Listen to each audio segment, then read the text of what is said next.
Many people look at the gains and the value of real estate here in Florida and are tempted to try their hands at investing and becoming a landlord. Well, if you're thinking about being a real estate investor, there are some things you should know before diving in. So we're here with Cyndy Tomassetti, a broker associate with Engel & Volkers and a partner with Home Connect TV. Thanks for joining us again. Good to see you. Oh, it's so good to be back, and I love what you've done with the set, especially Tim Deegan's surfboard. Oh yeah, isn't that so cool? Yeah. He lent that to us. Okay. Right behind her there with that peace sign. It has TD on it too. I thought that was pretty cool. Well, yes, good to see you. I hear this a lot. You know, a lot of people wanting to get an investment property, they might not know what goes into it. I'm not in real estate, and I'm hearing it a lot, so I imagine you are as well. Are people coming to you wanting to learn more? Absolutely, and I love those questions. I'm a landlord myself. I'm a real estate investor. My family started investing in Florida land in the 20s. Wow. Yeah, so I like those questions. I get a lot of people at open houses or call me on listings about becoming a landlord or turning that into an investment property. Okay, always looking for some passive income, right? So what should investors know, though, before going out and trying to get a property? Oh, gosh. So, you know, I always say this all the time. Do your homework, do your homework, do your homework. First and foremost, make sure, can that property actually be rented?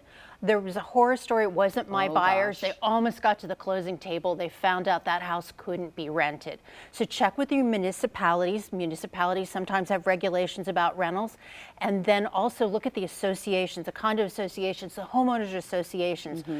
What are your limits? Is it an annual rental, 6 months? Can you do an Airbnb? Can you do a VRBO? Find that out first before you make those investments.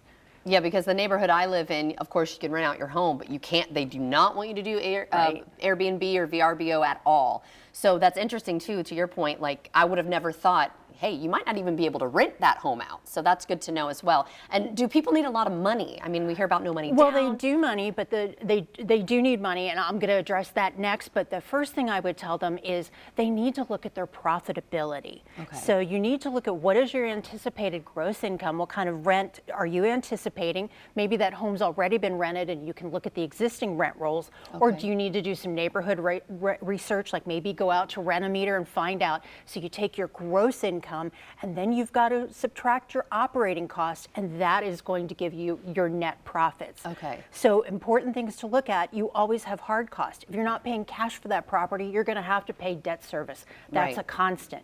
Your property taxes, that's going to be a constant. Your insurance, typically more for an investment property, going to be a constant. If you're not going to handle the management yourself, you're typically going to pay about 10% in management fees for that property. And then we're going to look at variable costs, super important. So number one on my list is always maintenance. Are you putting money aside for maintenance? Right. I typically budget 5% because you know, I had a tenant whose child flushed down fishing lines and lures. Oh, so, no. Yeah, huge plumbing bill, had to displace the family, had to find them alternate lodging. If I didn't have money in reserves, I wouldn't have had the operating income. It would have been bad.